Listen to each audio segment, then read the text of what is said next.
Direct pancake नहीं use करना। जैसे कि अगर आपका स्पंज गीला है या नहीं भी गीला, आपने उसको गीला किया, ऐसे रब किया और फिर अप्लाई किया, नहीं, वो मजे की कवरेज नहीं आएगी जो आपको पॉलर में देखने को मिलती है। प्रोडक्ट में डायरेक्ट पानी नहीं डालते, चाहे आपका लाइनर है, काजल है, आईब्रो मेकर है, पैनकेक है, किसी भी प्रोडक्ट में आपने डायरेक्ट पानी नहीं डालना। क्लियर है? अस्सलाम वालेकुम जी, क्या हाल चाल है सबका? ठीक ठाक है। Welcome back to my channel KN creations. हम ब्यूटिशियन कोर्स कर रहे हैं जिसका आपको फ्री सर्टिफिकेट भी मिलेगा। उस कोर्स में हम बेस के टॉपिक पर है, उससे पहले के सभी टॉपिक्स हमने कवर कर लिए हैं। ठीक है, बेस का जो मैंने आपको पहले क्लास दी थी उसमें मैंने आपको कवरेज बताया था कि एक अच्छे मेकअप आर्टिस्ट को कवरेज पता होनी चाहिए कि मेरे पास सामने जो कस्टमर बैठा हुआ है, क्लाइंट बैठा हुआ है, मैंने उस पर किस लेवल की कवरेज देनी है। मेहंदी की ब्राइड है, बारात की ब्राइड है, दोनों की कवरेज अलग होती है। पार्टी मेकअप भी है, तो पार्टी मेकअप पे भी डिपेंड करता है कि जैसे करीब के रिलेशंस होते हैं, बहन भैया, नंद भाभी, इस तरह जो करीब रिलेटिव्स होते हैं, रिलेशंस होते हैं, उनकी मेकअप की कवरेज बिल्कुल अलग होती है। और जो हमारे दूर के रिलेटिव्स होते हैं उनकी डिमांड और होती है। इतना ओवरलोडेड उन्हें नहीं हम रेडी कर सकते कि वो बेगानी शादी में अब्दुल्ला दीवाना, ऐसी फीलिंग ना आए। ठीक है, तो आपने हर चीज के अकॉर्डिंग अपने मेकअप की कवरेज देनी होती है। हमारी जो बेस होती है ना, सबसे ज्यादा इसकी कवरेज मैटर करती है। अगर कोई बहुत लाइट वेट मेकअप चाह रहा है और आप उसकी बेस की कवरेज हैवी कर दो, और लेकिन आई मेकअप, लिपस्टिक, हर चीज हल्की शेड्स लगा दें, लाइट पिंक कलर हो गया, पीच कलर, आप शेड्स लाइट यूज करें, लेकिन आपने मेकअप जो बेस बनाई है बहुत ज्यादा हैवी बनाई है, तो वो बहुत हैवी मेकअप ही लगेगा। बेस की कवरेज बहुत मैटर करती है। आपको फाउंडेशन की कवरेज बनानी आनी चाहिए। ठीक है, तो मेकअप से पहले, बेस से पहले मेकअप के कुछ स्टेप है, उनको फॉलो करते हैं। हमने क्या करना होता है, स्किन को प्रेप करना होता है। अच्छा, यहाँ पे मैंने स्किन केयर भी लिखा हुआ है। स्किन केयर बिल्कुल अलग चीज है, स्किन प्रेप बिल्कुल अलग चीज है। स्किन प्रेप हम लोग मेकअप से पहले करते हैं, स्किन केयर हमारी डेली बेसिस की रूटीन होती है। दोनों की प्रोडक्ट्स में चेंज होता है, मैं आपको साथ साथ बताती हूँ। सबसे पहले हमारी आ जाती है आइसिंग।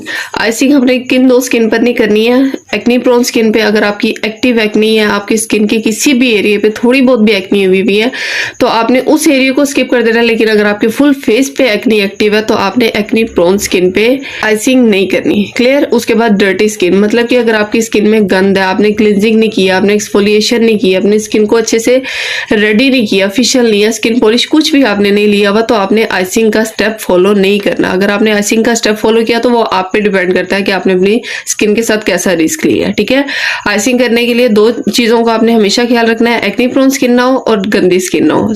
क्लियर स्किन है, रेडी स्किन है, आप उस पर आइसिंग करें। समर प्रूफ कह लें आप, ये स्टेप होता है, गर्मियों की हर मसले को कंट्रोल करता है। आपको स्वेटिंग होती है, आपको ओपन पोर्स का मसला रहता है, आपको ऑयलिंग रहती है, आपको गर्मियों में कोई भी स्किन के इश्यूज रहते हैं, आइसिंग उसको मेकअप के लिए बहुत अच्छे से कवर करता है, आइसिंग का स्टेप। ठीक है, तो सबसे पहले हम आइसिंग करते हैं। ये मेरे पास आइस क्यूब्स हैं। अगर तो आप अपने फेस पे डायरेक्ट आइसिंग करना चाह रहे हैं तो आपने एक क्यूब लेना है और उसको अपने फेस पे इस तरह से रब करना है। जिस जगह पे आपको ज्यादा ओपन पोर्स का मसला रहता है, आपने उस जगह पे, इससे क्या होता है, एकदम आपकी स्किन जो है ना बिल्कुल पोर्स को श्रिंक कर देती है, ठंडी हो जाती है। और जब आप ठंडे पे फाउंडेशन बनाते हैं ना, तो वो बहुत लॉन्ग लास्टिंग होती है, स्वेट प्रूफ होती है, समर प्रूफ होती है। बस आप सिंपल इतना याद कर ले, गर्मियों के हर मसले के लिए अच्छी रहती है। अगर आपने फेस की आइसिंग नहीं करनी तो आपका जो यहाँ पे बाउल होता है ना, जिसमें आपने अपना स्पंज डिप करके रखा होता है, आप उसमें अपने क्यूब्स डालें। पानी आपका ठंडा होना चाहिए, आपका स्पंज बिल्कुल ठंडा। जब आप फेस पे अप्लाई करते हैं, आपकी फाउंडेशन लॉन्ग लास्टिंग होती है। ठीक है, दोनों में से कोई एक स्टेप आपने लाजमी करना है, लेकिन करने से पहले अगेन मैं बार बार रिपीट करती हूँ कि आपने एक्नी प्रोन स्किन पे भी नहीं करना, आपने गंदी स्किन पे भी ये स्टेप फॉलो नहीं करना। क्लियर? नेक्स्ट स्टेप हमारा आ जाता है सीरम मॉइस्चराइजर। अगर आपकी ऑयली स्किन है, एक्नी स्किन है, तो आपने सीरम या मॉइस्चराइजर में से एक चीज यूज करनी है। लेकिन अगर आपकी नॉर्मल स्किन है, सेंसिटिव स्किन है, ड्राई स्किन है, तो आप दोनों चीजें यूज कर सकते हैं। ठीक है, मेकअप से पहले कुछ चीजें लिमिटेड होती हैं कि आपने बहुत ज्यादा ओवर एप्लीकेशन नहीं करनी, आपने बहुत ज्यादा सीरम नहीं अप्लाई करने, आई क्रीम हो गई, सन ग्लो, इतनी ज्यादा ओवर एप्लीकेशन नहीं करते फाउंडेशन से पहले, मिनिमम रखते हैं हर चीज को। आप ट्यूटोरियल्स में तो आप देखते हैं कि सीरम भी लगा दिया, मॉइस्चराइजर भी लगा दिया, सन ब्लॉक भी लगा दिया, और पता नहीं क्या कुछ अप्लाई होता है, फिर फाउंडेशन की बारी आती है। इतनी ओवर लेयरिंग नहीं करनी आपने। ठीक है, सीरम या मॉइस्चराइजर, सीरम बहुत ज्यादा कंफ्यूज करता है कि मेकअप से पहले सीरम अगर हम यूज करें तो हमारा सीरम किस तरह का होना चाहिए। मेरे पास यहाँ 4 तरह की सीरम है। सबसे पहले मैं आपको दिखाती हूँ, मेरे पास एपीके का सीरम है। ये एक ऑयल बेस्ड सीरम है, ऑयल बेस्ड सीरम है। मैं इसको अगर अपनी फाउंडेशन से पहले अप्लाई करूंगी ना, तो मेरी फाउंडेशन ग्रे हो जाएगी, चाहे मेरी कोई भी स्किन टाइप है। ये ऑयल बेस्ड सीरम है, ड्राई स्किन के लिए, एक्सट्रीम ड्राई स्किन के लिए बहुत अच्छा है। आप इसको कहाँ पे यूज करेंगे? आप इसको स्किन केयर में यूज करेंगे। ठीक है। लेकिन अगर आपने स्किन प्रेप में यूज़ किया, मतलब मेकअप से पहले यूज़ किया, तो आपकी फाउंडेशन ग्रे होने के चांसेस होंगे, क्योंकि ये एक ऑयल बेस्ड प्रोडक्ट है। मैं इसको अगर अप्लाई करूँगी तो मेरे फेस में और मेरी फाउंडेशन में एक ऑयल की लेयर हो जाएगी, जिसकी वजह से फाउंडेशन ग्रे हो जाती है, ठीक है। हमारा कभी भी मेकअप से पहले का सीरम ऑयल बेस्ड नहीं होना चाहिए, चाहे आपकी कोई भी स्किन टाइप है। क्लियर। नेक्स्ट मेरे पास यहाँ पर एक वाइटनिंग सीरम है। इसमें क्या वाइटनिंग है, इसकी कास्ट है, वाइट कलर की कास्ट है। इसको मैं जब अप्लाई करती हूँ ना फेस पे, तो वाइट कलर की कास्ट, वाइट कलर आ जाता है मेरी स्किन पे। ये देखें, इसको मैंने अप्लाई किया, वाइट कलर है इसका, ठीक है। जब इस तरह के मैं सीरम अप्लाई करूंगी अपनी फाउंडेशन से पहले, तो मेरी बेस ग्रे हो जाएगी। क्लियर। तो जो सीरम वाइट कास्ट देते हैं, कोई भी वाइटनिंग सीरम है, किसी भी तरह का आपका सीरम है, उसकी वाइट कास्ट है, तो आपने फाउंडेशन से पहले नहीं अप्लाई करना, लेकिन आप उसको स्किन केयर में यूज कर सकते हैं, मॉर्निंग में, नाइट में, किसी भी तरह यूज कर सकते हैं। इस तरह के अगर सीरम के ऊपर आप फाउंडेशन लगाएंगे तो आप खुद ही सोच लें, फाउंडेशन ग्रे होने के चांसेस 100% है, ठीक है। तो मेकअप से पहले हम दो तरह के सीरम नहीं यूज कर सकते, जो ऑयल बेस्ड होते हैं या जिनकी वाइट कास्ट होती है। उसके बाद हमने सीरम किस तरह का यूज करना होता है, जो वाटर बेस्ड सीरम होते हैं। ये मेरे पास FW ऑर्गेनिक का हाइलुरोनिक एसिड सीरम है, ये वाटर बेस्ड है। इसको जब मैं अप्लाई करती हूँ मेरे फेस पे चिकनाहट नहीं आती है, ठीक है। और जब मैं अप्लाई करती हूँ तो मेरी स्किन में अच्छे से जज्ब हो जाता है। ये देखिए, ये मैंने अप्लाई किया 3 से 4 मिनट बाद। और ये भी हमेशा याद रखा करें कि जब आप स्किन को प्रेप कर रहे हैं ना मेकअप से पहले, आपने हर चीज़ को, आपने मॉइस्चराइजर किया, सीरम किया, टोनर किया, कुछ भी किया, तो आपने उसमें 1-1, 1.5 मिनट का वक्फा देना होता है, उसको स्पेस देनी होती है, चीज़ अपनी स्किन के साथ वर्क कर ले अच्छे से। एकदम से सारी चीज़ें ऊपर से ऊपर अप्लाई करते हैं ना, तो वो चीज़ें भी अच्छे से वर्क नहीं करती हैं और आपकी फाउंडेशन भी स्टे नहीं करती, ठीक है। तो ये वाटर बेस्ड सीरम है, ये मेरी स्किन में अच्छे से सेट हो गया। इसके ऊपर मैं फाउंडेशन बनाऊंगी। फाउंडेशन ग्रे भी नहीं होगी, वाटर प्रूफ भी होगी, स्वेट प्रूफ भी होगी, लॉन्ग लास्टिंग बेस होगी। लेकिन जब मैं ऑयल बेस यूज करती हूँ, वाइट कास्ट यूज करती हूँ, सीरम, तो यहाँ पे प्रॉब्लम आती है। ये बात क्लियर करने वाली होती है कि मैंने अगर सीरम को यूज करना है तो वो किस तरह का होना चाहिए। सीरम तो सीरम बहुत सारे मार्केट में है, यूज कौन सा करना है। क्लियर। अब ऐसा भी नहीं है कि आप APK का सीरम नहीं यूज कर सकते। APK के इसके अलावा भी मार्केट में बहुत सारे सीरम जाते हैं जो वाटर बेस होते हैं, आप उनको यूज कर सकते हैं। जो ऑयल बेस होगा वो किसी भी कंपनी का आपने यूज नहीं करना। क्लियर। ये भी बात। फर्स्ट स्टेप आइसिंग भी हो गया, सीरम भी अप्लाई कर लिया, किस तरह का अप्लाई करना है ये भी पता लग गया। अगर आपकी ऑयली स्किन है तो यहाँ तक इनफ है, उसके बाद आप अपनी फाउंडेशन स्टार्ट करें। लेकिन अगर आपकी नॉर्मल टू ड्राई स्किन है या एक्सट्रीम ड्राई स्किन है तो आपने इसके बाद मॉइस्चराइजर भी लाजमी अप्लाई करना है। आपके पास चाहे समर या विंटर है, आपने ये स्टेप भी फॉलो करना है, ठीक है। आपने इसके बाद सीरम के बाद मॉइस्चराइजर अप्लाई। मैंने अपनी स्किन को प्रेप किया, मॉइस्चराइजर लगाया, सीरम लगाया, आइसिंग किया, स्किन ठंडी ठंडी भी है और एकदम से सॉफ्ट भी होगी। अब जब मैं इस पे बेस बनाऊंगी ना तो बेस बहुत अच्छी रहेगी और ग्लो भी करेगी। अब बेस के लिए मैं क्या यूज कर रही हूँ, स्टिक फाउंडेशन, जिसकी मैंने आपको कल बताया था कि आपने लाइट कवरेज के लिए क्या करना है, फुल कवरेज के लिए क्या करना है। सबसे पहले लाइट कवरेज के लिए मैं ले रही हूँ इसकी स्लिम क्रिस्टीन की अफोर्डेबल स्लिम स्टिक फाउंडेशन जो आती हैं। इसके मेरे पास 2 शेड हैं, आइवरी लेमन और पेल 9। जो पेल 9 है ये थोड़ा सा पीच अंडरटोन में है, डस्की और डार्क स्किन टोन पे जाएगा। और अगर वो थोड़ी सी वार्म अंडरटोन है, जो आपकी डार्क कॉम्प्लेक्शन है या मीडियम कॉम्प्लेक्शन है, वो थोड़ा सा येलो अंडरटोन में है, तो आपने उसके साथ आइवरी 11 ऐड करना है, ठीक है। ये येलो अंडरटोन में है। अगर मुझे लाइट कवरेज चाहिए तो ये 1 स्टिक इनफ है। लेकिन अगर मैंने थोड़ा सा मीडियम की तरफ जाना है, एक अच्छी कवरेज के लिए जाना है, तो मैं इसमें ये प्रोफेशनल जो इनकी स्टिक आती है, इनकी अच्छी कवरेज है। आप इनको भी मीडियम टू फुल कवरेज के लिए, बहुत ज्यादा हैवी कवरेज नहीं, ब्राइडल की तरफ में नहीं मैं आपको कह रही, लेकिन अगर आपने अच्छा हैवी पार्टी मेकअप करना है तो ये अच्छी कवरेज आपको देती है, ठीक है। इसमें मैं थोड़ा सा ये ऐड कर लूंगी। इसका जो नंबर यूज कर रही हूँ 11 है, आइवरी 11। और जो ये मेरे पास CN36 है। इससे आप कंसीलिंग भी बहुत अच्छी कर सकते हैं। अगर लाइट टू मीडियम लेवल की अगर प्रॉब्लम है, डार्क सर्कल्स हैं या डार्क स्पॉट, कुछ भी प्रॉब्लम है, तो आप इससे कवर कर सकते हैं, ठीक है। ये मैंने दोनों स्टिक्स अब लगा ली।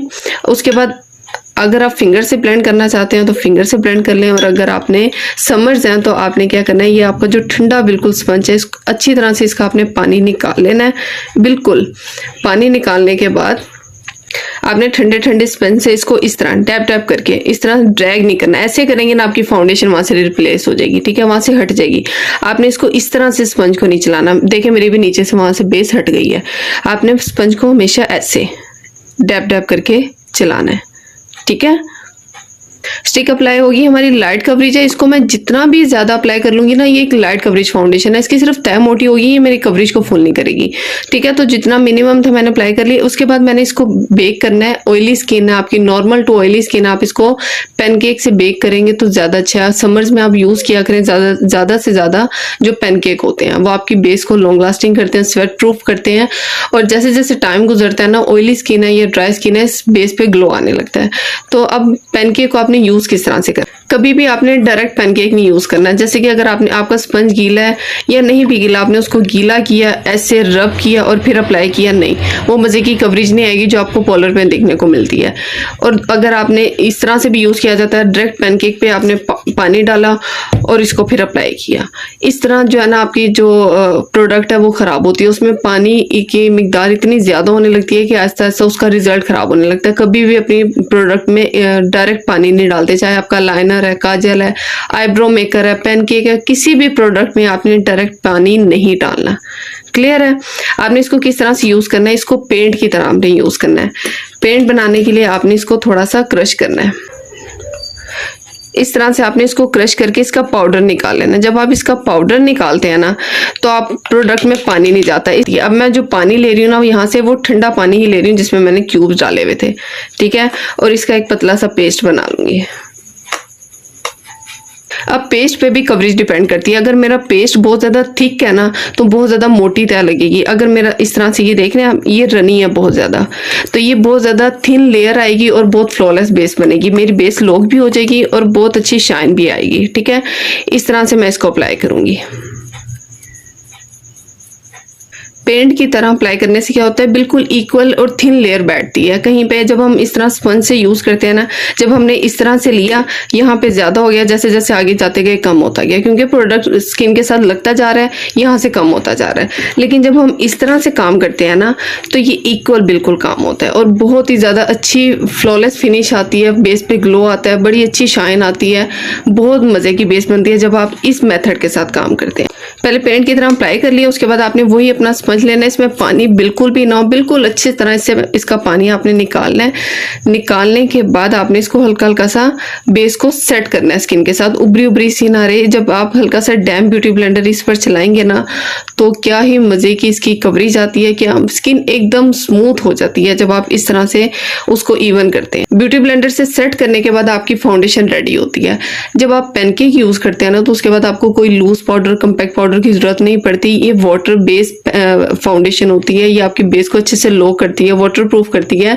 इसके बाद आपको जो ये कम्पैक्ट पाउडर लगाते हैं, लूज पाउडर, ये पाउडरी हो जाती है बेस, बहुत ज़्यादा उभरी लगती है। आपने इसमें फ्लॉलेस फिनिश देनी है, तो आपने इसके बाद कम्पैक्ट पाउडर, लूज पाउडर कुछ भी अप्लाई नहीं करना।